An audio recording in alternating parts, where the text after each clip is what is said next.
اشہد ان لا آسان درس قرآن مفتی طارق مسعود کے ساتھ۔ الحمدللہ نحمدہ ونصلی علی رسولہ الکریم۔ آج ہم انشاءاللہ 16واں اور 17واں دونوں پارے پڑھیں گے، کیونکہ ہم رمضان کی راتوں کے حساب سے کافی پیچھے جا رہے ہیں، 30 پارے مکمل کرنے ہیں نا۔ 16ویں پارے میں اللہ نے حضرت ذوالقرنین کا تذکرہ کیا ہے اور موسیٰ علیہ السلام اور خضر علیہ السلام کا واقعہ ذکر کیا ہے۔ وہ واقعہ بہت لمبا ہے، پچھلے سال میں نے کافی تفصیل سے بیان کیا تھا، تو آج اس کو ہم اسکپ کر دیتے ہیں۔ اسکپ کے لفظ پہ نہ کہیں شارٹ کلپ بن جائے۔ تو اس میں یاجوج ماجوج کا اللہ نے تذکرہ کیا ہے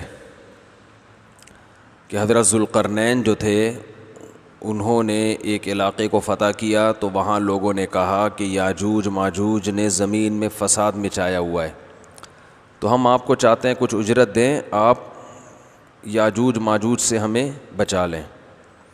تو حضرت ذوالقرنین نے فرمایا کہ مجھے اجرت کی ضرورت نہیں ہے، جو اللہ نے مجھے وسائل دی ہیں ان وسائل کے ہوتے ہوئے مجھے تمہاری کمیشن کی ضرورت نہیں ہے۔ کیا کیا؟ بلغ بین السدین، آتونی زبر الحدید حتی اذا ساوا بین الصدفین قال انفخوا حتی اذا جعلہ نارا قال آتونی افرغ علیہ قطرہ۔ دو پہاڑ تھے، ان کے درمیان وادی کو نا سیسا بھر کے، لوہے کو پگھلا کے سیسا بھر کے راستہ بند کر دیا ان کا۔ قرب قیامت میں نازل نکلیں گے وہ، وَتَرَكْنَا بَعْضَهُمْ يَوْمَئِذٍ يَمُوجُ فِي بَعْضٍ۔ تو اللہ فرماتے ہیں کہ پھر ایک وقت آئے گا کہ یہ نکل آئیں گے اور ایک دوسرے میں گھسے ہوئے ہوں گے، اتنے زیادہ ہوں گے۔ حدیث میں اس کی تفصیل آئی ہے کہ قرب قیامت میں یاجوج ماجوج نکلیں گے اور زمین میں فساد مچائیں گے۔ حضرت عیسیٰ علیہ السلام ان سے جنگ کریں گے اور ان کو قتل کر دیں گے، اور حدیث میں آتا ہے کہ یہ اتنی کثرت سے ان کے لاشیں ہوں گی کہ پوری دنیا متعفن ہو جائے گی بدبو سے۔ تو پھر اللہ بارشوں کو برسائے گا اور ان کی ندی نالوں میں، دریاؤں میں ان کی لاشوں کو ڈالا جائے گا، بہہ جائیں گے یہ، اور اس طرح سے ختم ہوں گے یہ۔ اب ایک بڑا سوال یہ ہوتا ہے کہ یہ ہیں کون؟ دوسرا سوال یہ ہیں کہاں؟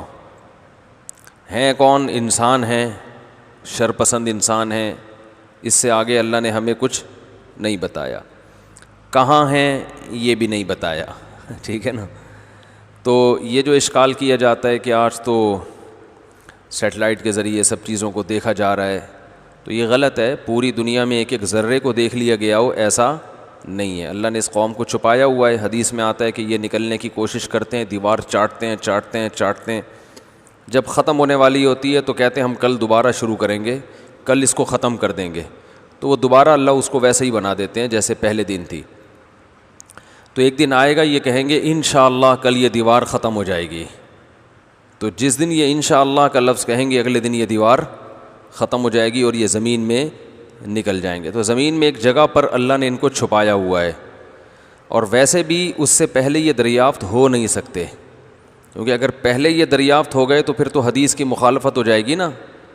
تو پہلے نہیں دریافت ہوں گے، جب ان کے نکلنے کا ٹائم جو اللہ نے رکھا ہے اسی ٹائم پہ یہ نکلیں گے اور زمین میں مار دھاڑ شروع کر دیں گے، بہت زیادہ فساد مچائیں گے، لڑائی کریں گے۔ تو بہت کثرت سے ہیں، مگر کہاں ہیں؟ اللہ نے اس پہ پردہ ڈال دیے۔ اسی صورت کے آخر میں اللہ نے فرمایا قل انما انا بشر مثلکم، کہہ دیجئے کہ میں تمہاری طرح کا انسان ہوں۔ فرق کیا ہے؟ یوحا الیہ، مجھ پر وحی نازل ہوتی ہے۔ تو ہمارے نبی صلی اللہ علیہ وسلم اپنی ذات کے لحاظ سے بشر ہیں، حقیقت کے لحاظ سے کیا ہیں؟ بشر، انسان ہیں۔ بھوک بھی لگتی ہے آپ کو، اور آپ صلی اللہ علیہ وسلم نے نکاح بھی فرمائے، آپ کی اولاد بھی ہوئی، آپ کے بھی والدین ہیں، تو وہ تمام لوازمات جو بشر اور انسان کے ساتھ ہوتے ہیں وہی لوازمات نبی صلی اللہ علیہ وسلم کے ساتھ بھی تھے۔ فرق کیا ہے کہ آپ کو اللہ نے پیغمبر بنایا اور پیغمبروں کا بھی سردار بنایا، سب سے افضل بشر۔ تو اس لیے اعتدال کی رائے یہی ہے کہ آپ کو انسان مانا جائے اور اللہ کے بعد سب سے افضل ترین مانا جائے. جنہوں نے آپ کا درجہ گھٹایا وہ بھی غلو کا شکار، اور جنہوں نے بڑھا دیا وہ بھی، یعنی جو حدود ہیں ان حدود سے بڑھا دیا وہ بھی غلو کا شکار ہیں. اس کے بعد اللہ نے سورہ مریم ذکر کی ہے. سورہ مریم میں سب سے پہلے حضرت زکریا علیہ السلام کی دعا کا ذکر رحمت ربک عبدہ زکریا، تیرے رب کی وہ رحمت جو اپنے بندے زکریا پر ہوئی، اس کا تذکرہ ہے. بڑھاپے میں اللہ سے اولاد مانگی، اللہ نے بڑھاپے میں آپ کو اولاد عطا کی ہے. پریشان ہو گئے بڑھاپے میں کیسے ملے گی، خود دعا مانگ رہے ہیں، پھر جب ہونے لگی تو پریشان کی کیسے ہو گئی. تو اللہ نے فرمایا کہ اے زکریا ہم نے تم کو پانی سے بنایا، اس وقت تو آپ کچھ بھی نہیں تھے.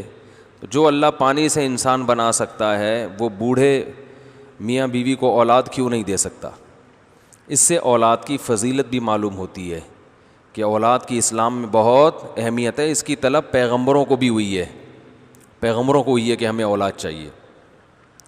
یحییٰ علیہ السلام کو اللہ نے فرمایا جب جوان ہوئے تو اللہ نے فرمایا خذ الکتاب بقوہ، اللہ کی کتاب کو مضبوطی سے تھام لیں. اور اللہ نے ان کی صفات بیان کی، برم بوالدیہ، اپنے والدین کے ساتھ بہت اچھا سلوک کرنے والے تھے. اس سے والدین کی اہمیت کا اندازہ ہوتا ہے کہ پیغمبر جلیل القدر اللہ ان کی جو صفات کو ہائی لائٹ کر رہے ہیں تو ان میں والدین کے ساتھ اچھے سلوک کا بھی تذکرہ بولو بھائی کر رہے ہیں. حالانکہ پیغمبر کا تو بڑا اونچا مقام ہوتا ہے، لیکن اللہ فرماتے ہیں اونچا ہے اپنے باپ اور ماں کا تم نے دنیا میں خیال کرنا ہے. تو بر کہتے ہیں بہت اچھا. ولم یکن جبارن عصیا، اور اپنے ماں باپ پر جبر کرنے والے، سختی کرنے والے اور نافرمان نہیں تھے، ماں باپ کے سامنے بچھنے والے تھے. تو کتنی بڑی فضیلت ہے. وسلام علیہ یوم ولد، فرمایا ان پر سلامتی ہے اس دن بھی جس دن پیدا ہوئے. ویوم یموت، جس دن موت واقع ہوگی. ویوم یبعث حیا، اور جس دن زندہ کر کے اٹھائے جائیں گے. تو اس سے پتہ چلتا ہے والدین کا بڑا مقام ہے اسلام میں.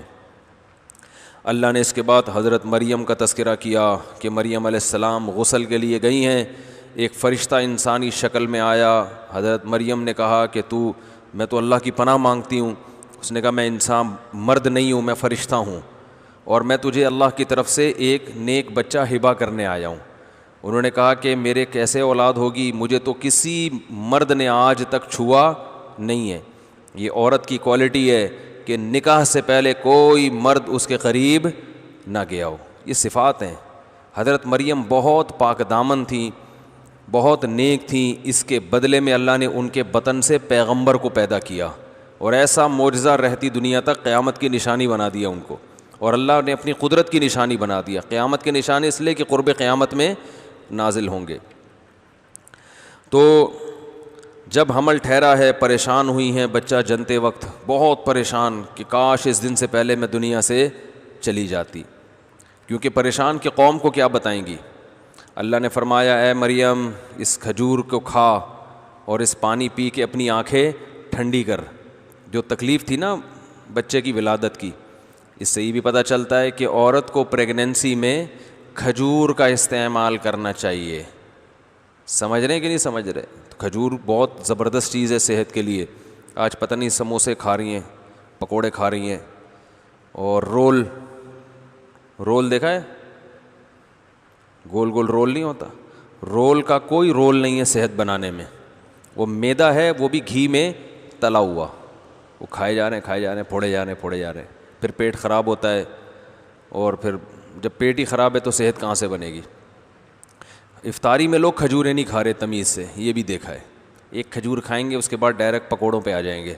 تو کھجور تو پیٹ بھر کے کھاؤ، تسلی سے کھاؤ، اتنی زبردست چیز ہے. تو اللہ نے فرمایا حضرت مریم کو یہ جو تکلیف ہو رہی ہے تو فکلی وشربی وقرری عینا، یہ تر کھجوریں کھا اور پانی پی اور اپنی آنکھوں کو ٹھنڈا کر. اور جب کوئی انسان تجھے لوگ اعتراض کرے کہ یہ بچہ کہاں سے آیا، تیری تو شادی نہیں ہوئی، تو کہہ دینا انی نذرت للرحمن صوما، میں نے آج رحمان کے لیے چپ کا روزہ رکھا ہے. اشارے سے کہہ دینا فلن اکلم الیوم انسیا، آج میں کسی انسان سے بات نہیں کر سکتی. اشارے سے بتا دینا. کیسی آزمائش ہے. لوگ کہیں گے آج ہی روزہ رکھنا تھا ہے بھائی. لوگ تو اور زیادہ الزامات لگائیں گے نا، لیکن اللہ اپنے بندوں کو آزماتا ہے. تو جو آزمائش میں پورے اتریں پھر اللہ ان کی مدد کرتا ہے. حضرت مریم اس بچے کو اٹھا کے لائی ہیں. قالوا یا مریم لقد جئت شیئا فریا، اے مریم یہ تو کیا لے کر آ گئی ہے. ما کان ابوک امرأ السوء، تیرا باپ بھی برا آدمی نہیں تھا. وما کانت امک بغیہ، تیری ماں نے بھی کبھی بدکاری نہیں کی. شریف خاندان ہے. کوئی ایسے خاندان میں کوئی پیدا ہو نا عورت کے ابا کا بھی پتہ نہیں کہ کس کس سے تعلقات ہیں، اماں کے بھی بہت سارے فرینڈ ہیں، تو بچی کے بھی ہو گئے تو چلو بھائی ان کا تو کلچر ہی یہی ہے. لیکن باپ دادا سارے نمازی پرہیزگار پاک دامن پیغمبروں کا خاندان، ماں ننیال بھی پیغمبروں کا خاندان. تو اے مریم ایسے پیارے خاندان میں پیدا ہو کے تو نے یہ کیا کر دیا. تو کیا کہنے لگی، اشارت الیہ، بچے کی طرف اشارہ کیا. ظاہر ہے کچھ کیا بولیں گے، کوئی مانے گا. قالوا کیف نکلم من کان فی المہد صبیا، اے مریم ہم اس بچے سے کیسے بات کر سکتے ہیں جو تیری گود میں ابھی چھوٹا ہے، وہ تھوڑی بولتا ہے. ادھر حضرت مریم کو یہ طعنہ ملا کہ یہ بچہ کیسے بولے گا، ادھر حضرت عیسیٰ ابن مریم کو اللہ نے قوت گویائی عطا کی. حضرت عیسیٰ علیہ السلام فوراً کہتے ہیں انی عبد اللہ، میں اللہ کا بندہ ہوں. آتانی الکتاب، اور معمولی بندہ بھی نہیں ہوں، بہت بڑا پیغمبر بننے والا ہوں. تم تو یہ کہہ رہے ہو نا معاذ اللہ ولد الزنا، ولد الزنا نہیں بلکہ عام لوگوں سے بھی زیادہ مبارک، جو عام حلال نسب کے ہوتے ہیں ان سے بھی زیادہ میرا مقام ہے. آتانی الکتاب، اللہ مجھے کتاب دے گا. وجعلنی نبیا، اس نے مجھے نبی بنایا.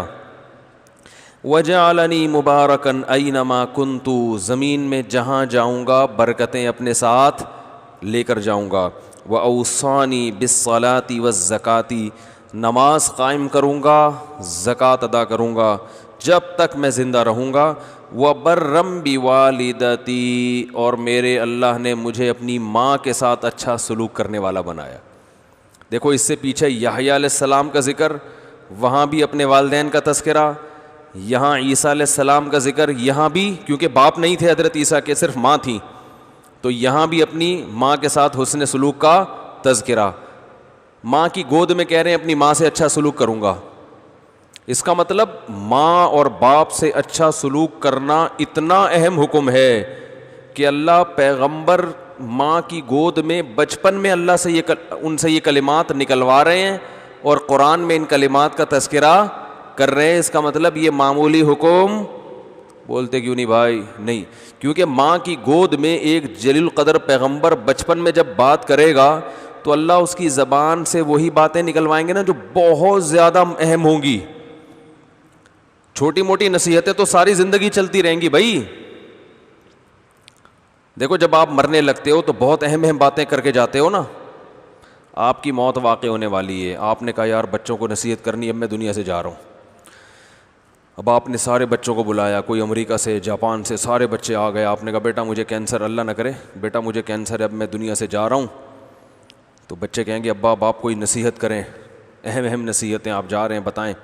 بیٹا وہ چینی کا ڈبہ جو ہے نا میں نے کھلا رکھا ہے باہر، اس پہ مکھیاں بیٹھیں گی، جب میں دنیا سے چلا جاؤں ایسا نہ ہو وہ چینی خراب ہو جائے، ڈھکن ڈبے پہ لگا دینا. بات آ رہی ہے سمجھ میں؟ آپ لوگ کی سمجھ میں نہیں آ رہی تو باقی ویڈیو میں کہاں سمجھ میں آئے گی لوگوں کی. ایسی وصیت کرو گے. بیٹا میری بائک جو ہے نا اس کا ٹائر پنچر ہو گیا ہے، ایسا نہ ہو میرا انتقال ہو جائے اور تمہیں ایمرجنسی میں بائک کی ضرورت پڑے، پنچر کی دکان بند نہ ہو جائے کہیں، میرے مرنے سے پہلے یا میرے مرتے ہی فوراً پنچر لگا دینا. بیٹا یہ ٹیکس ادا نہیں کیا میں نے، یہ ادا، بجلی کا بل رہ گیا، آج آخری تاریخ ہے، ٹھیک ہے نا. تو بچے کیا کہیں گے ابا یہ سب چیزیں تو چلتی رہتی ہیں، آپ نے ہمیں بلایا اور اتنی اہمیت کے ساتھ ہمارے سامنے، ہم تو سمجھ رہے تھے پتہ نہیں کیا کوئی جائیدادوں کا جھگڑا ہے جو آپ حل کریں گے بیٹھ کے. تو وصیت ہمیشہ اس وقت کی جاتی ہے جب کوئی بہت، اس وقت آپ اپنی زندگی میں جو سب سے اہم ترین احکام ہوں گے نا ان کا تذکرہ کرو گے آپ. تو اللہ نے بھی وصیت کا لفظ استعمال کیا. حضرت عیسیٰ کہہ رہے ہیں میرے رب نے مجھے وصیت کی ہے. اللہ تو دنیا سے نہیں جاتے نا, لیکن اللہ اپنے لیے وصیت کا لفظ کہ میں عیسیٰ کو وصیت کر رہا ہوں نماز کی, زکوٰۃ کی اور ماں کے ساتھ اچھے سلوک کی. ماں اور باپ, کیونکہ ان کے باپ نہیں تھے تو صرف ماں کا تذکرہ ہے. تو یہ اس کی علامت ہے کہ گویا اللہ یہ بتانا چاہ رہے ہیں کہ دیکھو جیسے کوئی دنیا سے جاتے ہوئے انتہائی اہم باتیں کر رہا ہے, تو میں دنیا سے تو نہیں جا سکتا, لیکن میری باتوں کو ویلیو وہی دینی ہے جو دنیا سے جاتا ہوا شخص ویلیو دے رہا ہوتا ہے. ایک تو یہ, تو اس میں اللہ نے نماز اور زکوٰۃ کے ساتھ ماں کے ساتھ اچھا سلوک. دوسرا کہ یہ وصیت حضرت عیسیٰ جوان ہو کے بھی بتا سکتے تھے. جب جوان ہوتے تو لوگوں کو جو جہاں بہت سے احکام دیے انہوں نے عیسائیوں کو, وہاں یہ بھی بتاتے کہ اللہ کا حکم ہے ماں کے ساتھ اچھا سلوک کرو. لیکن یہ وصیت ماں کی گود میں بتا رہے ہیں جب معجزاتی طور پر قوت گویائی عطا کی ہے. حالانکہ اس وقت اس کی ضرورت نہیں تھی, اس وقت تو صرف اتنا بتانا کافی تھا کہ میں معاذ اللہ ولد الزنا نہیں ہوں. ایک معجزے کے طور پہ لوگوں کو بتاتے, لوگ یقین کر لیتے بھائی ماں کی گود میں اللہ بلوا رہا ہے ان سے, تو یہ اللہ ہی کے پیغمبر ہیں. لیکن اس اپنی نبوت کا بھی اعلان کے ساتھ ساتھ نماز, زکوٰۃ اور ماں کے ساتھ حسن سلوک.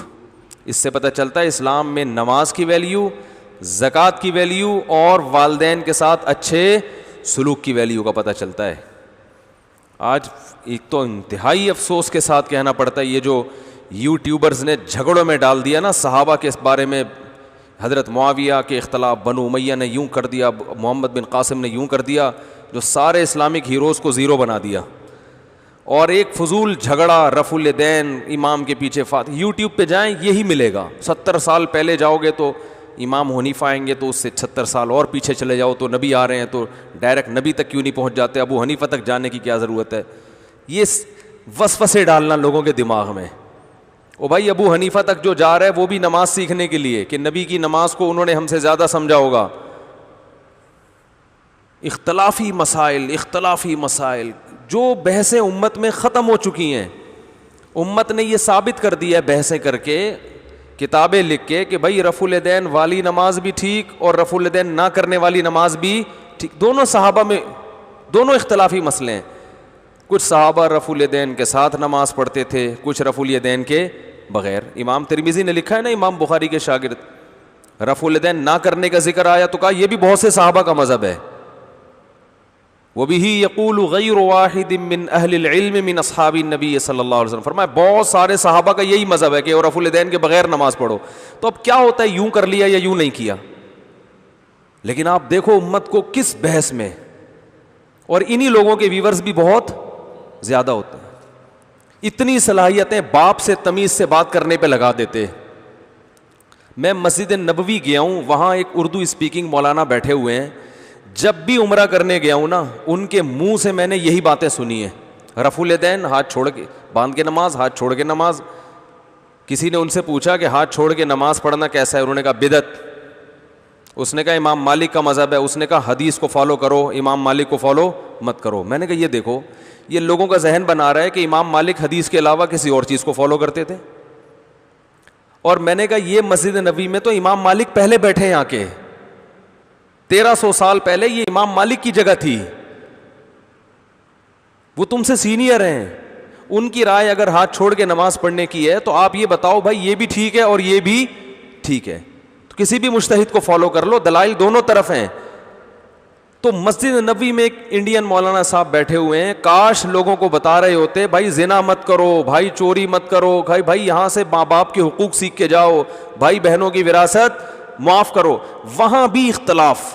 عرب علماء جو بیان کرتے ہیں ان میں نہیں ہے, حرم کے اماموں کے بیان سنے ان میں یہ چیز نظر نہیں آئے گی, ائمہ حرم کی. لیکن کسی اردو اسپیکنگ کو سن لینا مسجد نبوی میں, وہ یہی صبح سے شام یہی سوالات بھی یہی. تو ایسا لگتا ہے بٹھایا ہوا ہے کہ یہ مجھ سے سوال پوچھو اور میں کبھی حنفیوں کو برا بھلا کہوں گا, کبھی شافیوں کو برا بھلا کہوں گا, کبھی مالکیوں کو. کیا ہو رہا ہے؟ قرآن کے مسائل دیکھو, قرآن تو یہ بیان کر رہا ہے جو ان چیزوں کو اہمیت دے رہا ہے. تو ایک صاحب یہاں رفع الیدین پہ جھگڑتے تھے, مجھے کسی نے بتایا یہ اپنے ماں باپ کے ساتھ اتنا برا سلوک کرتا ہے, اتنی بدتمیزی سے بات کرتا ہے, نہ یہ اپنے کسی بزرگ کا احترام کرتا ہے نہ کسی عالم کا احترام کرتا ہے. اس کو آپ اختلافی مسائل میں پوچھو تو فنٹر ہے یہ. تو یہ لوگ ہمیں قرآن و سنت کے اصل احکام سے دور کر رہے ہیں. تو کیسی پیاری تقریر حضرت عیسیٰ علیہ السلام کی کہ میرے رب نے مجھے نماز کا حکم دیا, والزکاتی, زکوٰۃ کے مراد کیا ہے؟ غریبوں پر کے ساتھ حسن سلوک, مال بھی خرچ کروں گا اللہ کی راہ میں. اسلام میں کنجوسی کا کوئی تصور نہیں ہے بھائی. جب پیسہ ہے, دیکھو غیر مسلموں میں کیا ہے, جس کا پیسہ ہے بس وہی ہے. گورنمنٹ زبردستی بیشک 50% کھینچ لے تو کھینچ لے, وہاں کی حکومتیں آدھی آدھی تنخواہیں زبردستی کاٹ لیتی ہیں. تو اسلام میں یہ نہیں ہے. اسلام میں اپنی مرضی سے کیا کر رہے ہو اس پہ ثواب ملے گا. وفی اموالہم حق للسائل والمحروم, اللہ فرماتے ہیں ان کے مال میں حق ہے, مانگنے والوں کا بھی جو مستحق ہیں اور محروم لوگوں کا بھی. تو پہلے ماں باپ پہ خرچ کرنا ہے, بیوی بچوں پہ خرچ کرنا ہے, رشتہ داروں پہ خرچ کرنا ہے, پڑوسیوں پہ خرچ کرنا ہے, ملک اور قوم کے مسکینوں پہ خرچ کرنا ہے, عالم اسلام کے ضرورت مندوں پہ خرچ کرنا ہے. پھر جہاں بھی ضرورت ہو, چاہے وہ غیر مسلم ہی کیوں نہ ہو, ان پہ خرچ کرنا ہے. اس کو نبی صلی اللہ علیہ وسلم نے اور قرآن نے ہائی لائٹ کیا ہے. خرچ کر نہیں رہے ہیں, کنجوسی, نماز میں خشوع و خضوع, رفع الیدین کرنا ہے یا نہیں کرنا, اس پہ فنٹر ہوگا کہ نماز جب پڑھے گا کبھی زندگی میں ایک آنسو اس کی آنکھ سے نہیں ٹپکا, کبھی اس کو سجدے میں خشوع نصیب نہیں ہوا. امام کے پیچھے فاتحہ پڑھنی ہے نہیں پڑھنی, اس میں آپ بحث کروا لو. کیسی پیاری بات کسی عالم نے کہی کہ صحابہ کرام کی نمازوں میں اختلاف ہماری نمازوں سے زیادہ تھا. صحابہ میں کچھ یہاں ہاتھ باندھتے, کچھ یہاں ہاتھ باندھتے, کچھ رفع الیدین کرتے, کچھ رفع الیدین نہیں کرتے, کچھ جب رکوع کرتے تو گھٹنوں کو پکڑتے, اور عبداللہ بن مسعود جب رکوع کرتے تو گھٹنوں کے درمیان ایسے ہاتھ رکھتے تھے, گھٹنے پکڑتے نہیں تھے. یہ بھی ایک اختلافی مسئلہ ہے. تو ان کے رکوع میں بھی فرق. ہمارے تو سب کے رکوع ایک جیسے ہیں, اہل حدیث کے دیوبندی بریلوی سارے رکوع ایک جیسے کرتے ہیں. رکوع سے اٹھتے ہوئے اختلاف آتا ہے کہ یہ کرنا ہے کہ نہیں کرنا, جبکہ صحابہ کے تو رکوع میں کیا تھا؟ اختلاف. حضرت معاویہ کے بارے میں عبداللہ بن عباس کو کسی نے بتایا کہ 1 رکعت وتر پڑھتے ہیں. عبداللہ بن عباس کو گویا وہ شکایت کر رہے تھے کہ 1 پڑھتے ہیں. انہوں نے فرمایا دعھا فإنہ صاحب رسول اللہ, چھوڑ دو ان کو اپنے حال پہ. کیا مطلب؟ اگرچہ یہ میری رائے سے مختلف ہیں لیکن نبی کی صحبت اٹھائی ہے تو کرنے دو. ہمارے ہاں مسلسل 1 رکعت وتر, 3 رکعت وتر, جو 3 پڑھتے ہیں وہ بخاری کی حدیث کا منکر ہے بھائی. آپ ابھی میں نے ایک وتر پہ کلپ ریکارڈ کروایا, جواب دیے تو اس کے نیچے کمنٹس, دلائل سے کوئی جواب نہیں دے رہا, بس بار بار یہی کہ یہ اندھے مقلد ہیں یا یوں ہیں. ایک ایسی بحث امت میں چھیڑ دی ہے جس کی امت کو بالکل ضرورت نہیں تھی. اسی وجہ سے ہم کہہ رہے ہیں کہ چاروں فقہ میں سے ایک کو فالو کرو اور باقیوں کو برحق سمجھو, بس اتنی سی بات ہے. سب نے قرآن و حدیث ہی کی تحقیق کی ہے, سب قرآن و سنت ہی کو مانتے ہیں. اللہ نے نبی سے مختلف اعمال کرا کے ساری سنتیں اس امت میں ہمیشہ کے لیے زندہ کر دی. میں دبئی کئی بار گیا ہوں, وہاں میں نے بہت سے لوگ دیکھے ابو ظہبی میں نا ہاتھ چھوڑ کے نماز پڑھتے ہیں. ہمیں تو کبھی تکلیف نہیں ہوئی, یہ کیا کر رہے ہو, ہاتھ چھوڑ کے کیوں نماز پڑھ رہے ہو؟ بھائی وہ مالکی, امام مالک کو فالو کر رہے ہیں اور ان کی بھی مضبوط دلیل ہے. امام مالک کہتے ہیں میں نے اہل مدینہ میں سب کو ہاتھ چھوڑ کے پایا ہے, لہذا وہ کہتے ہیں جو ہاتھ باندھنے کی حدیث ہے اہل مدینہ کے عمل سے پتہ چلتا ہے کہ نبی کا آخری عمل کیا تھا, ہاتھ چھوڑنے کا. وہ بھی ٹھیک ہے. ہم ہاتھ کیوں باندھتے ہیں بھائی؟ ہم امام حنیفہ کی تحقیق کو فالو کرتے ہیں, ان کے ہاں افضل کیا ہے؟ تو بجائے اس کے کہ ہم ساری زندگی دلائل میں تطبیق دے کے ایک کو ترجیح دیتے رہیں, تو ہم یہ کہتے ہیں یار یہ کام ہو چکا ہے, اب اس کو چھیڑنے کی ضرورت نہیں ہے, سب صحیح ہیں, ایک کو فالو کر لو, دوسرے کو بھی صحیح سمجھو.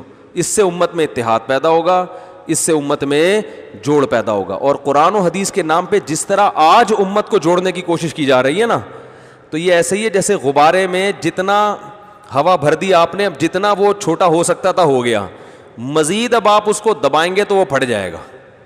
تو امت میں جو بہت سارے اختلافات تھے, چاروں اماموں نے تحقیقات کر کے ان اختلافات کو سمیٹ دیا ہے. اب سمٹ کے جتنا سمٹ سکتی تھی امت سمٹ گئی ہے, اس کو مزید ایک پلیٹ فارم پہ لانے کی کوشش کی تو یہ سمٹے گی نہیں, یہ پریس ہونے سے پھٹ جائے گی جیسے کہ پھٹ رہی ہے. جس نے بھی فرقہ واریت ختم کرنے کی کوشش کی ہے نا, کوشش کا اسٹائل ایسا ہوتا ہے کہ اس سے فرقہ واریت ختم ہونے کے بجائے بڑھ رہی ہے. غامدی صاحب ایک نیا فتنہ آ گیا, انجینئر ایک نیا فتنہ آ گیا, نیا فرقہ, فتنہ بھی نہیں, اس سے بھی یہ نہیں, فرقے کے نام پہ فتنہ, اور ممکن ہے کل کوئی دوسرا اٹھے وہ ایک نیا فرقہ. ہر آدمی کہتا ہے دلیل دلیل. توصیف الرحمان راشدی صاحب ایک وہ الگ ہے, انجینئر توصیف الرحمان کو نہیں مانتا ہے, توصیف الرحمان انجینئر کو نہیں مانتا ہے, وہ غامدی ان کو نہیں مانتا, وہ ان کو نہیں مانتا, سب قرآن و سنت کا لیبل لگا کے جمعیت غربہ اہل حدیث, عام اہل حدیث کو نہیں مانتے. جماعت المسلمین صبح سے شام قرآن و سنت کرتے رہتے ہیں بیٹھ کے, لیکن وہ اپنے علاوہ اہل حدیث کو بھی کیا کہتے ہیں؟ کافر یا گمراہ تو کہتے ہی ہیں. تو سب کا لیبل ایک ہے, ٹوٹتے چلے جا رہے ہیں. آپ کسی بھی مسلک کو فالو کر لو بھائی, گورنمنٹ کی طرف سے پابندی نہیں ہے. آپ کو اگر ہماری بات سمجھ میں نہیں آتی, ہم یہ کہتے ہیں کہ جو تحقیقات پہلے ہو چکی ہیں انہی میں سے کسی ایک کو فالو کرو, جو صدیوں تک پریکٹیکلی یہ ثابت ہوا ہے کہ یہ بہتر ہے امت کے لیے. پھر بھی نہیں کرتے تو بھی جو سمجھ میں آ رہا ہے کرو, اپنی رائے دوسرے پر تھوپنے کی کوشش مت کرو, اور امت کو اہم چیزوں کی طرف لے کر آؤ جو قرآن بیان کر رہا ہے, جو انبیاء کی دعوتیں قرآن نے بیان کی ہیں. ما لکم لا ترجون للہ وقارا وقد خلقکم اطوارا. نوح علیہ السلام قوم سے کہہ رہے ہیں شرک چھوڑو, جس نے پیدا کیا ہے اس کو وہ مقام کیوں نہیں دیتے. تو آج میں بتا رہا تھا کہ آپ حدیث کی کتابیں اٹھائیں, صحابہ میں مسائل میں ہم سے زیادہ اختلاف تھا, ان کی نمازیں ہم سے زیادہ مختلف تھیں, بہت سارے اختلافات تھے, مگر آپ کو سارے صحابہ نماز میں خشوع و خضوع کرنے والے ملیں گے, سب خشوع و خضوع. بعض صحابہ تو 2 سجدوں کے درمیان بھی رفع الیدین کرتے تھے, آج تو کوئی بھی نہیں کرتا, لیکن بعض انس ابن مالک سے ثابت ہے 2 سجدوں کے درمیان بھی. اور بعض ایسے ہیں جو صرف تکبیر تحریمہ کے وقت کر رہے ہیں, باقی کسی بھی ٹائم پہ نہیں کر رہے, جیسے عبداللہ بن مسعود رضی اللہ تعالیٰ عنہ. تو ہر طرح کے ملیں گے آپ کو, بعض ہاتھ چھوڑ کے نماز پڑھ رہے ہیں, بعض ہاتھ باندھ کے, اور بعض ہاتھ چھوڑ کے, بعض امام کے پیچھے آمین زور سے کہہ رہے ہیں, بعض آمین نہیں کہہ رہے, بعض امام کے پیچھے فاتحہ پڑھ رہے ہیں, بعض نہیں پڑھ رہے. اتنے اختلافات, ایک چیز قدر مشترک تھی, سب نمازوں میں خشوع و خضوع, سب نمازوں میں روتے تھے, سب کی نمازیں لمبی. آج فنٹر ہر آدمی بنا ہوا ہے فتوے لگانے کے لیے, نماز میں خشوع ختم, سارے مسئلے جو ہے نا, سارے دکان کے حساب کتاب کہاں حل ہوتے ہیں؟ نماز میں کھڑے ہو کر. اور نماز محبتوں کے بجائے نفرتوں کا ذریعہ بن رہی ہے. تو اس فرقے کا ہے, تو اس فرقے کا ہے, تیری نہیں ہوتی میری ہوتی ہے, ٹانگیں اور چوڑی کر, تو تھوڑی پتلی کر, ٹھیک ہے نا. مسجد میں, ایک مسجد میں گیا, رفع الیدین کی پوری بحث لکھی ہوئی ہے, آمین کی, ادھر آمین کی بحث, ادھر رفع الیدین کی بحث, ادھر امام کے پیچھے فاتحہ کی. میں نے کہا یہ مسجد ہے کیا بھلا ہے بھائی, ہے بندہ داخل ہوتے ہی دیواریں پڑھنا شروع, پھر بندے بھی بٹھائے ہوئے ہیں. آپ نے 2-3 دفعہ مسجد میں نماز پڑھی, بندہ آ جائے گا, فاتحہ پڑھی نہیں پڑھی, اس پہ بحث شروع. کہیں بھی دنیا میں ایسا نہیں ہے. انڈونیشیا جاؤ, ملیشیا جاؤ, میں تو گیا ہوں نا, وہ فاتحہ پڑھتے ہیں, انہوں نے تو نہیں لگایا ہوا. ہم ان سے کہتے ہیں بھائی ہم فقہ حنفی کو فالو کرتے ہیں, ٹھیک ہے بھائی یہ بھی ٹھیک ہے. نہ ہماری مسجد میں کوئی دیکھا آپ نے؟ مسجدیں, جامع مسجد اہل حدیث, جامع مسجد بریلوی, جامع مسجد دیوبندی, ٹھیک ہے نا, فرقوں کے نام پہ مسجدیں چل رہی ہیں. حنفی دیوبندی پورا لگایا ہوا ہوتا ہے, حیاتی بھی آگے لگا دیا, کسی نے مماتی لگا دیا, پھر چکڑال بھی لگا دیا, کسی نے توحیدی لگا دیا, پھر بریلوی لگا دیا, پھر اور اہل حدیث لگا دیا. جماعت المسلمین والوں کی تو مسجد کا نام ہی مسجد المسلمین. ان کا خیال ہے کہ جو مسجد المسلمین ہے وہ تو یہی ہے, باقی سب مسجد الکافرین ہیں, ٹھیک ہے نا. ایک جماعت المسلمین والے سے کہا, میں نے کہا کہ نبی کے دور میں کوئی جماعت المسلمین نام کی کوئی مسجد دکھاؤ. نبی کے دور میں تو نمرہ مسجد, قبا مسجد یہ تھے. تو اسی وجہ سے ہماری مسجد کے باہر الفلاحیہ مسجد, کوئی فرقہ وارہ لفظ نہیں ہے. تو جو فرقہ واریت کے خلاف کام کر رہے ہیں نا آج کل, فرقہ واریت سب سے زیادہ وہی پھیلا رہے ہیں. تو روح کو دیکھیں, نعروں کو اور باتوں کو مت دیکھیں, اور ان احکامات کو فوکس کریں جو قرآن نے بیان کیے. تو اللہ نے کیا فرمایا؟ عیسیٰ ابن مریم کہتے ہیں میرے رب نے مجھے حکم دیا نماز کا, زکوٰۃ کا, جیسے چاہو پڑھ لو یار, لیکن دل لگا کے پڑھو, ہلو نہیں نماز میں, ہلتے رہتے ہیں. میں نے دیکھا بعض لوگ کو, ہمارے حضرت تو اتنے تنگ آتے تھے جب بھی کوئی نماز میں کھڑا ہو جاتا نا کھجاتا تھا, حضرت فرماتے تھے نماز سے پہلے جتنا کھجانا ہے کھجا لو, ہلو, ایکسرسائز کرو, تھک جاؤ, جب بالکل ہلنا جلنا بند ہو جائے نا پھر نماز میں آ کے کھڑے ہو. کئی لوگوں کو دیکھا ہے آرام سے بیٹھے ہوں گے سکون سے, جیسے ہی نماز میں کھڑے ہوں گے کبھی یہاں کھجا رہا ہے, کبھی یہاں کھجا رہا ہے, ناک میں انگلیاں گھما رہا ہے, کبھی کیا کر رہا ہے, کبھی کیا کر رہا ہے, کبھی چشمہ ٹھیک کر رہا ہے. عجیب مصیبت. تو یہ خشوع و خضوع تھوڑی ہے, ہر کام نماز میں شروع, کبھی یوں ہل رہا ہے, کبھی عربیوں کو دیکھا ہے وہ سب نہیں ہوتے, وہ اپنا وہ رومال ہی پوری نماز میں سیٹ نہیں ہوتا ان سے, بھائی تو اس کو اٹھا کے ایک طرف رکھ یار, سادہ ٹوپی پہن لے. ایسا لباس کیوں پہن رہے ہو جو پوری نماز میں ہلتا رہے, تنگ کرتا رہے. سب نہیں ہوتے, ہر جگہ ہر طرح کے لوگ ہوتے ہیں. ایک دفعہ تو ہم نے وہاں دیکھا, ایک ہمارے دوست نے دیکھا کہ ایک عربی کیا نماز پڑھ رہا ہے تو اس کے آگے سے کوئی گزرا, عربی نے روکا, حدیث میں آتا ہے روکو, وہ نہیں رکا, پھر گزرا, تو نماز میں پوچھ رہے ہیں پرابلم کیا ہے. خیر یہ تو کوئی بدو ہوگا, سیدھا بیچارہ دیہاتی ہوگا, لیکن ہلتے کتنے ہیں, ہم بھی وہ بھی سبھی. تو خشوع و خضوع نماز میں مطلوب ہے. کھڑے ہو جاؤ بھائی, قوموا للہ قانتین, اللہ کے سامنے کھڑے ہو جاؤ فرما بردار بن کے, ایسے جیسے ساری دنیا سے بالکل سب دنیا کو بھول چکے ہو. تو یہ اللہ نے احکامات بیان کیے ہیں. عیسیٰ ابن مریم کہہ رہے ہیں برم بوالدتی, میرے رب نے مجھے میری ماں کے ساتھ اچھا سلوک کرنے والا بنایا. تو خیال کیا کرو, بہت بڑا احترام ہے. وصیت کے لفظ استعمال ہو رہے ہیں, پیغمبروں کی گودوں میں کہلوایا جا رہا ہے کہ ماں کا حق کتنا بڑا ہے. میں نے بتایا تھا نا واقعہ, ابھی کل صبح فجر میں ایک صاحب نے بتایا کہ ایک بندے کو دیکھا ہم نے, اپنے بوڑھے باپ کو ہاسپٹل لے کے جا رہا ہے, تو باپ چیخ رہا ہے بیچارہ, تو بیٹا کہتا ہے کہ خاموش ہو جائیے ورنہ میں اولڈ ہوم میں جمع کرا دوں گا, اولڈ ہاؤس میں. کتنی غلط دھمکی ہے یا نہیں ہے, کتنی بری بات ہے. اپنے باپ کو کہہ رہے ہیں کہ ابا زیادہ شور نہ مچائیں, آرام سے آپ کا علاج کر رہے ہیں نا, شور مچائے تو میں کہاں کرا دوں گا, اولڈ ہاؤس میں جمع کرا دوں گا, اولڈ ہوم میں جمع کرا دوں گا. کرایا نہیں, لیکن یہ لفظ بہت گندا ہے. نبی صلی اللہ علیہ وسلم نے فرمایا انسان بعض دفعہ اپنی زبان سے کوئی برا لفظ بولتا ہے جو آدمی کی نظر میں ہلکا ہے, مگر اللہ کی نظر میں اتنا بھاری ہوتا ہے کہ اس کی وجہ سے وہ 70 سال تک جہنم کے گڑھے میں گرتا رہے گا, اتنا پستی پہ چلا جائے گا وہ. تو یہ بھی ویسا ہی جملہ ہے, اپنے باپ کو یہ تانا دینا کہ ابا خاموش ہو جائیں ورنہ اولڈ ہوم میں جمع کرا دوں گا. یہ نہیں ہوتا بھائی, ابا جیسا مرضی ہو تو برداشت کرنا ہے, یہ نہیں ہو سکتا آپ کو اولڈ ہوم میں جمع کرا دیں. برداشت ختم ہو گئی, لوگ کہتے ہیں ابا یوں کرتے ہیں, بھائی برداشت کرو. کہہ رہے ہیں نہیں ہو رہا برداشت, کیوں نہیں ہو رہا برداشت, باس کی کیسے برداشت کر لیتے ہو, باس کتنا سناتا ہے, ڈانٹتا ہے, یہ کرتا ہے, یس سر جی سر, یس سر جی سر, اس کے سامنے برداشت ہو جاتی ہے. فوج میں دیکھو نا, ایک رنگ روٹ جو ہے بچ عام فوجی اپنے آفیسر کا کتنا احترام کرتا ہے.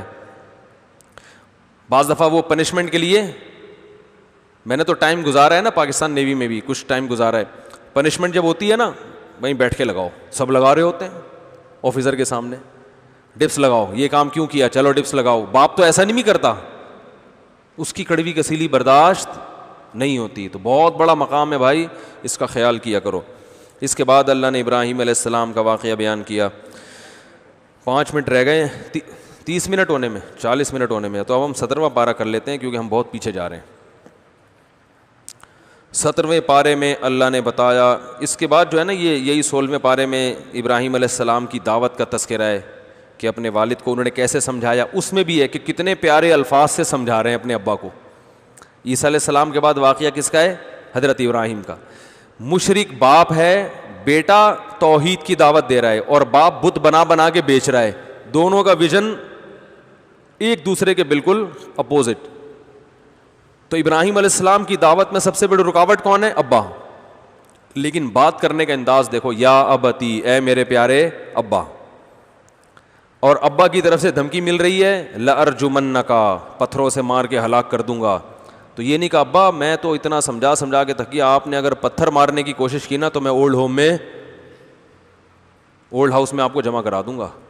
بہت برداشت کر لیا ہم نے بھی, ٹھیک ہے آپ ہمارے ابا ہیں, مانتے ہیں ہم آپ کے, لیکن ایک چیز کی کیا ہوتی ہے, ہر چیز کی ایک لمٹ ہوتی ہے, حد ہوتی ہے. بہت ہو گئی, مجھے اللہ نے پیغمبر بنا کے بھیجا دین کی دعوت کے لیے. سب سے بڑی رکاوٹ مجھے لوگ تانے کیا دیتے ہیں, اپنے ابا کو تو دیکھو, تم تو توحید کی دعوت دے رہے ہو اور ابا بت بنا کے بیچ رہے ہیں. ابا بس بہت برداشت کر لیا. ہم یہ کرتے نا, آپ ذرا پتھر مار کے تو دیکھیں, اپنی اماں کو جا کے بولتے ابا نے جو ہے نا پہلے بھی ہاتھ اٹھایا میرے اوپر, میں نے برداشت کر لیا, اور اب یہ پتھر سے مارنے کی بات کر رہے ہیں, میرا میٹر اب شارٹ ہونے لگا, ابا کو سمجھا دیں. یہ ہوتا نا, بلکہ اس سے 10 گنا زیادہ ہوتا. بلکہ باپ یہ دھمکیاں دیتا ہی نہیں, باپ کو پتا ہے کہ میں یہ دھمکیاں افورڈ نہیں کر سکتا. تو جب یہ باپ نے بات کی ہے کہ پتھروں سے مار کے ہلاک کر دوں گا, تو بیٹا کیا کہہ رہا ہے, ساستغفر لک ربی. ٹھیک ہے, اب میں دعوت سے تو مایوس ہو گیا, لیکن میں اپنے رب سے آپ کی مغفرت کی دعا مانگوں گا. انہ کان بی حفیہ, وہ میرے ساتھ رحم دل ہے. ٹھیک ہے, آپ اس کے فرما بردار نہیں ہیں, آپ کی نہیں قبول کرے گا, لیکن میری تو قبول کر لے گا نا آپ کے حق میں, لہذا میں اللہ سے مانگوں گا آپ کے لیے. وہ الگ بات ہے, اللہ نے دعائے مغفرت پر خود سے پابندی لگا دی ابراہیم علیہ السلام پر کہ آپ نہیں کر سکتے دعا, لیکن انہوں نے آخری حد تک ہر لحاظ سے اپنے باپ کی خیر خواہی کی کوشش کی ہے, اور پھر ہجرت کر لی کہ جب مایوس ہو گئے کہ اب یہاں فائدہ نہیں ہے تو ہجرت کی ہے.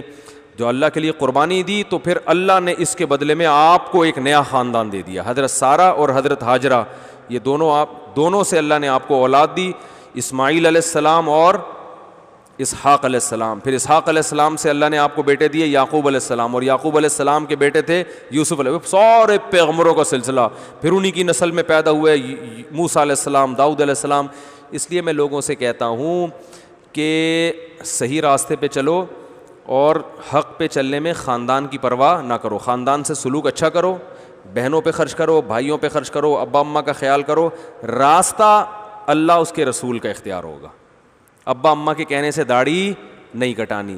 آپ کے پاس شادی کرنے کے پیسے ہیں, ابا منع کر رہے ہیں, تو ابا کی بات مت مانو, کیونکہ آپ جب گناہ میں پڑو گے تو قیامت میں ابا آپ کو عذاب سے بولتے کیوں نہیں بھائی, نہیں بچا سکتے. تو یہ ہاں شریعت ہے, شریعت کہہ رہی ہے نکاح کرو, آپ ابا کہہ رہے ہیں نہیں کرو, تو آپ ابا سے بولیں ابا بہت پیارے ابا ہیں آپ, میں آپ کی ساری زندگی خدمت کروں گا, شادی میں کروں گا لازمی. اب خاندان والے کہتے ہیں کہ لوگ مجھے آ کے نوجوان کہتے ہیں میں خاندان سے کٹ جاؤں گا, تو میں کہتا ہوں آپ جب شادیاں کرو گے بیوہ سے کرو پہلی شادی, پھر طلاق یافتہ سے کرو, ٹھیک ہے نا, 4 شادیاں کر لو عدل کے شرط کے ساتھ. تو جب آپ 4 کرو گے اور پھر آپ کے جو اسپیڈ کے ساتھ نسل بڑھے گی, تو آپ کا اپنا اتنا بڑا خاندان ہوگا کہ آپ اپنے خاندان کا حصہ بننے کے بجائے آپ کا خاندان آپ کے خاندان کا حصہ بن جائے گا. نہیں آ رہی بات سمجھ بھائی, اتنے افراد ماشاءاللہ آپ کے پاس ہول سیل کے حساب سے گھر میں ہوں گے, تھوڑے دنوں میں, زیادہ ٹائم نہیں لگتا اس میں. جو اسپیڈ بڑھتی ہے نا زیادہ ٹائم نہیں لگتا. پہلے تو آپ کی 4 بیویاں ہوں گی, وہی آپ کا خاندان ہے. رکھو ان کو, ایک کو لانڈی میں رکھو, دوسری کو بالکل وہاں لے کے جاؤ کیماڑی, تاکہ فائرنگ ہی نہ ہو سکے, ایک دوسرے کا موبائل نمبر نہ دو. تیسری کو رکھ لو کرنگی میں, چوتھی کو رکھ لو ہب چوکی کے قریب کہیں پہ, تو 4 ایریا میں. تو خیر یہ تو میں مذاق کر رہا ہوں, جہاں بھی رکھو.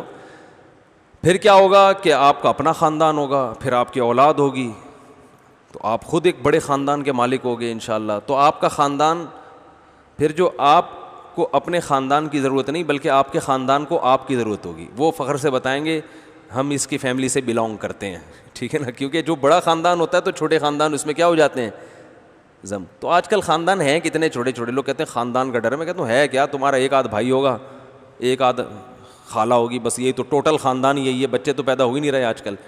اس کو یہ خاندان, اس کا خاندان تو وہاں ادھر ہوتا ہے KPK میں 8-10 چاچے, وہ بتاتے ہیں ہمارے چاچے, ابھی چاچے چاچے چاچے ختم ہوتے ہوتے پھر وہ ماموں شروع ہوتے ہیں. تو وہ خاندان تو اس کو بولتے ہیں بھائی. وہ KPK میں اور کوئٹہ وغیرہ میں ہم نے دیکھے خاندان, کراچی میں خاندان مارکیٹ سے شارٹ, 1-1 2-2, یہ ساشے ہیں خاندانوں کے, یہ خاندان نہیں ہے. حقیقت بتا رہا ہوں, 1000 گز کے بنگلے ہیں, اس میں بندے ہیں ہی نہیں, ایک آدھ. میں تو گیا ہوں نا 1000 گز بس کے بنگلوں میں, جا کے میں دیکھتا ہوں دیواریں کھا رہی ہوتی ہیں, افراد ہی نہیں, بیڈ روم بڑے بڑے ہیں, اس میں رہنے کے لیے بندے ہیں ہی نہیں. میں حیران ہوتا ہوں یار, اس سے اچھے تو ان لوگوں کے گھر ہیں جو چھوٹے چھوٹے گھر ہیں مگر افراد تو ہیں نا, رونق تو ہے ان گھروں میں. لوگ کہتے ہیں اتنے افراد تنگ نہیں ہو جاتے, بھائی وہ سب اپنی بچے ہیں, اس لیے تنگ نہیں ہوتے ماں باپ. مرغی کے جب انڈوں پہ بیٹھتی ہے 20-25 بچے بھی نکل آتے ہیں, تو کیسے چوں چوں چوں چوں کر کے گھوم رہے ہوتے ہیں. ہمیں تو لگتا ہے مرغی بہت ٹینشن میں ہے, مرغی کو نہیں لگتا کہ میں ٹینشن میں ہوں. ایک چوزا بھی نکالنے کی کوئی فیملی پلاننگ والا جائے اور بولے کہ مرغی تم نے 14 بچے نکال لیے اس دفعہ, ان کو کیسے پالو گی, ان کو کیسے کھلاؤ گی, مرغی تم تو بہت ٹینشن میں ہو, تمہیں تو صرف 2 انڈوں پہ بیٹھتی, بہترین تربیت ہوتی ان بچوں کی, 2 انڈوں سے بچے نکلتے, بہترین تربیت ہوتی, بلی سے بچا بھی لیتی ان کو, اور خوب کھلا کھلا کے ان کو ایک مرغا بنتا اور ایک مرغی بنتی. 2 بچے ہی اچھے میں, ایک لڑکا دکھاتے ہیں اور ایک لڑکی دکھاتے ہیں نا.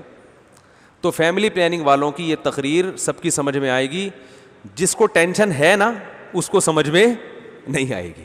مرغی کو ٹینشن ہے نا اتنے بچے, مرغی یہ دلیل نہیں مانتی فیملی پلاننگ والوں کی. جب وہ جائیں گے ایک چوزا بھی لینے کی کوشش کریں کہ بھائی اتنی ٹینشن ہے تو یہ 20 چوزوں میں سے 2-4 ہمیں دے دو, کچھ ٹینشن ہم پال لیں.